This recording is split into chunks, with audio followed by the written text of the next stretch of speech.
Welcome back. Are you ready to take on a challenge? Today we're talking about tackling a fitness challenge and how to go about it. Joining me is Joe Gonzalez. He's the personal training leader at Lifetime Fitness in Des Moines. Joe, how do you know if a fitness challenge is right for you?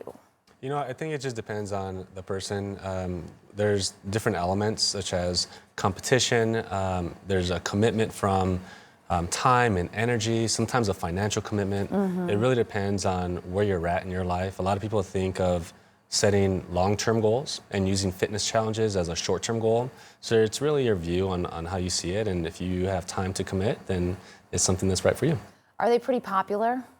Yeah, I would say so. There's different challenges that you can have from like a strength and endurance standpoint. There's some that are body composition focused, and it's the metric that you're looking for. So you're either looking to lift more weights or run quicker or finish an event like a 5K or a half marathon and manage that time or lose a certain amount of body fat. So I think if you're in the right community, it really helps with figuring out what's the right event for you. So how do you pick the right one that aligns with your health goals? How do you go about doing that? Yeah, there's a lot. There's a lot out there that you could choose from. I think it's just looking internally as far as like what your goals are.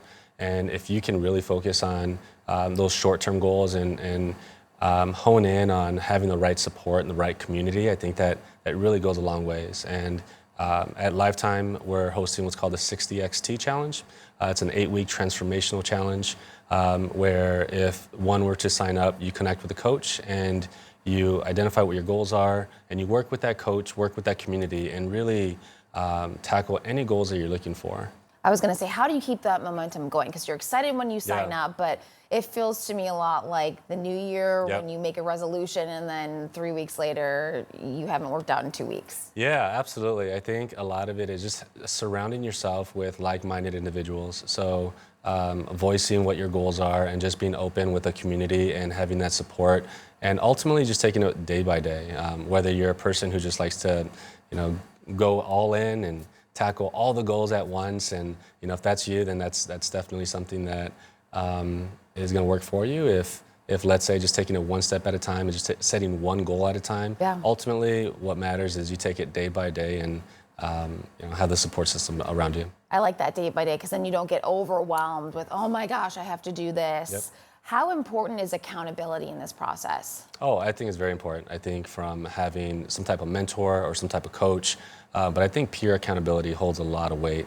I think if you are part of a gym or a club and you have that support system with people around you who know you by name and encourage you and support you, I think that support is what really elevates the experience for sure. Yeah, that text that you get, I'm going to be at the gym. Are you going to be at the gym? Exactly. I love it. Yeah, it's sometimes the little push you need. So, Joe, thanks so much for being here. Yeah, thanks for having me.